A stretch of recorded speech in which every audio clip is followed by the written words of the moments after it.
DR Congo, a place of cyclical conflict and tragedy, despite its vast wealth, has been viewed as the sick man of Africa. With militias roaming the vast expanse and the economy in a tailspin, Congo has been captive of a brutal colonial legacy and the post-independence spell during the kleptocratic regime of Mobutu Sese Seko. But under the leadership of Tshisekedi, the DRC has warmed up to its neighbors and has applied to join the East African community, which could bring on board a market of 87 million people. We have to heal the Congo so that the Congo can help us as a region. And if we don't heal it, it will bring repercussions because the refugees will come, Ebola will come, and all other attendant problems of state collapse. And the most important thing is that how does the region sit down and collectively heal the Congo so that the Congo can unleash its massive resources to help the region. But disputes between Kigali and Kampala, as well as Kigali and Bujumbura, have left the EAC wobbly and rudderless after this year's summit was cancelled, placing DRC's application in a state of uncertainty. In her book In the Footsteps of Mr. Coates, British author Michelle Arong writes about the fall of Mobutu in 1997. And I quote, "In a momentary coalition of regional interests never before witnessed in Africa, turning Zaire into the terrain on which alien forces worked out ancient grudges with the locals swept along for the ride. Mobutu, who was by then dying of prostate cancer, was sent into exile with surpassing swiftness, and Laurent Kabila installed in his stead." If Africa had come together in 1997, after the first war that overthrew Mobutu, to try and really offer a Marshall Plan, political and economic, for the Congo, then maybe we would not be suffering these consequences. But we were thinking in a small way. Africa was thinking small.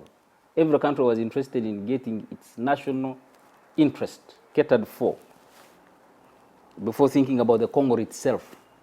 How stabilizing the Congo would help the whole regional economy, the Great Lakes region economy. The defeat began a new phase of a deadly conflict as soldiers subdued locals with the barrel of the gun, killing millions, while those who escaped died of negligible diseases. There are some armies in this region which are accused of genocide against the Congolese people. But it's not only Uganda and Rwanda we're talking about, because we talked about two. Even Angola went there. The Congolese have problems with the Angolans when they were there. They had problems with the Zimbabweans.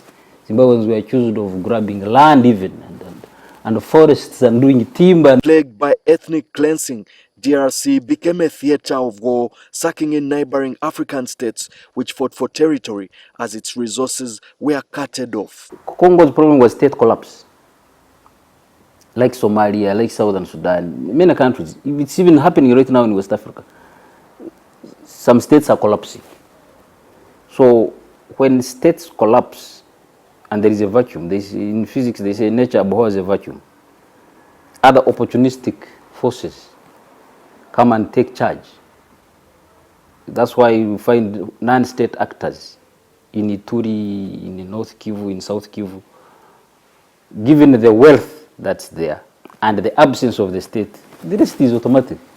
Parts of eastern Congo remain under the clutches of Congolese militias, Uganda's ADF rebels, and FDLR elements fighting the Kigali regime as thousands continue to flee the war-racked country and cross into Uganda. The Daily Monitor last month reported that the East African Community partner states failed to reach an agreement for a joint military operation to fight different rebel groups operating in eastern DRC.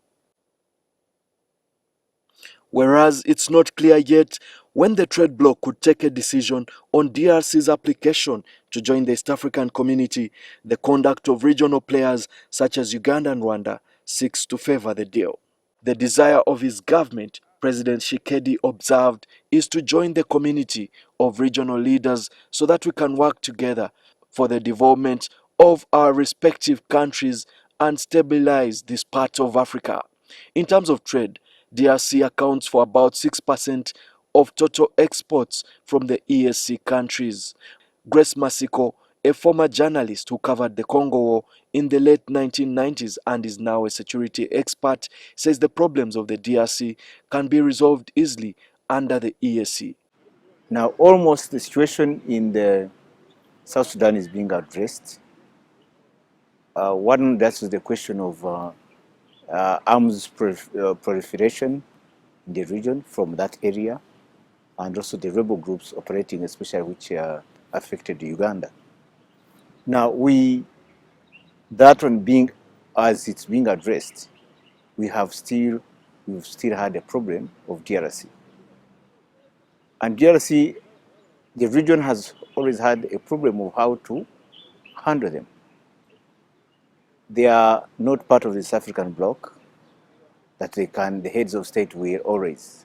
That's why the sessions on DRC have always been special sessions, because it's just like they are inviting a third party outside the bloc. It has been addressed at SADC level, but SADC again, we're not seeing the situation in DRC is not affecting SADC members. It's affecting the South African community members. Barely after President Tshisekedi was elected president of DRC after the retirement of Joseph Kabila, both Kampala and Kigali, that have historically had hostile relations with Kinshasa, engaged shuttle diplomacy to win the confidence of the new leader. Earlier on in November, President Tshisekedi visited Kampala for the first ever Uganda-DRC Business Forum. If accepted into the EAC, Congo brings on board a market of 87 million people to the trade bloc. Speaking about DRC's desire to join the EAC, Okwiri opined that one of the biggest hindrances of development in Africa is as a result of landlocked countries. Most countries in Africa are landlocked. We have problems of borders, tariffs, and all this stuff that has held us behind. So access to the Atlantic will be very important for the first time for the East African community, so that we straddle the continent, both in the Indian Ocean and the Atlantic. That's the second point. DR Congo, which lies at the heart of Africa, has the capacity to light up much of the continent, with a projection that Inga Dam can produce 110,000 megawatts of hydropower. But like the paradox of plenty, Congo is beset by a number of problems.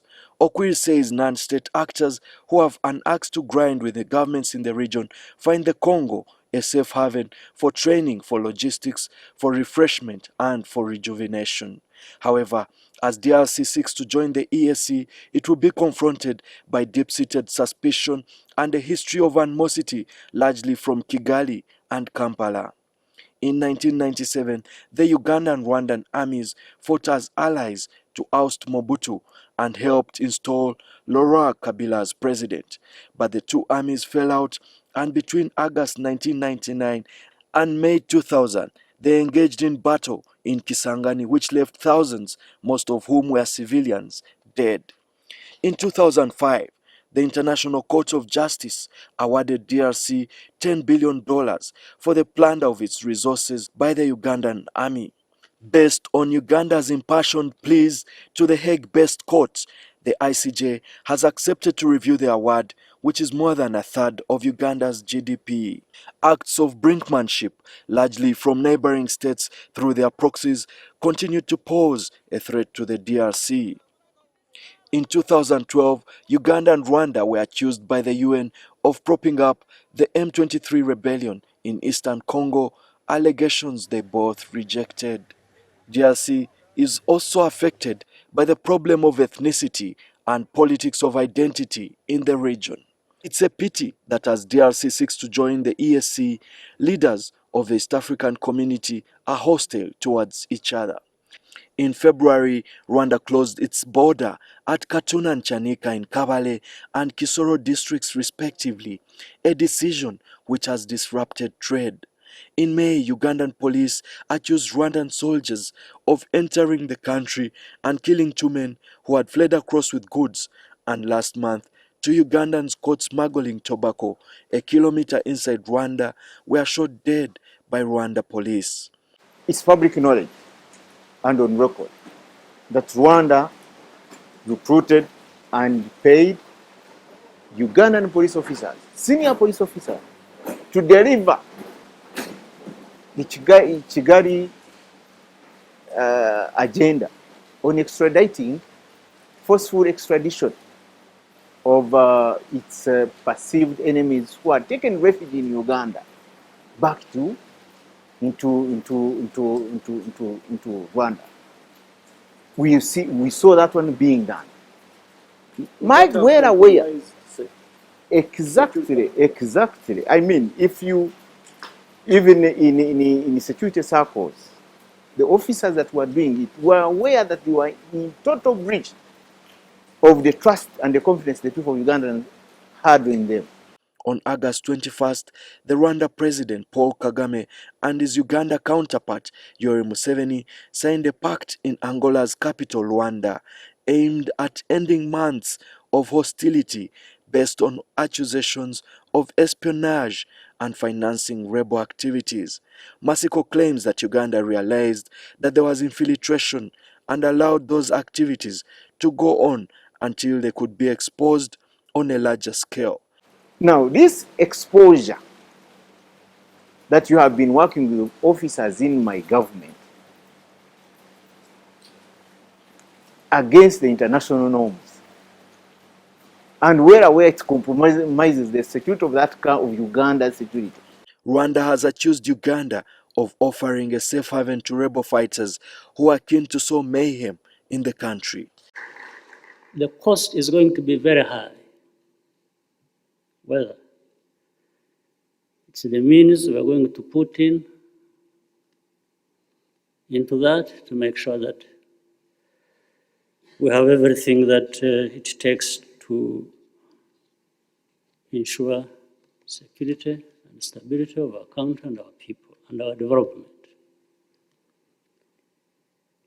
It's also the cost mainly that those people who destabilize our country, who want to destabilize our country, are going to incur.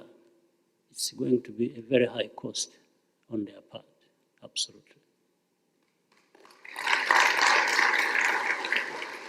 And I mean it, and you know that I mean it. Okwiri says it's incumbent upon the academia, civil society, and citizens to pressure their leaders to adopt diplomacy. But he warned that the EAC could only be as good as the individual member states. If governance in the partner states is poor, if the consciousness, the Pan-African consciousness and the regional integration consciousness of the component parts of the East African community is weak, then the organization itself will be weak. But that also takes us back to the citizen participation, because organizations like the European Union became strong because European people were tired of war. So after the Second World War, they said, no. Let's come together, civil society. Peace and security is too important to be left in the hands of politicians, because sometimes politicians are reckless. South Sudan, a fragile state which recently joined the EAC, remains locked in conflict since 2013. In the November meeting at State House Entebbe, mediated by President Museveni and Sudan's interim leader Abdel Fattah al-Burhan, President Salva Kiir and his former vice president and implacable foe, Riek Machar, agreed to push back by 100 days the formation of the new administration. The talks in Entebbe observed that critical tasks remain unresolved, including issues related to security arrangements, governance, and the integration of fighting forces. Emmanuel Mutaiziwa, NTV.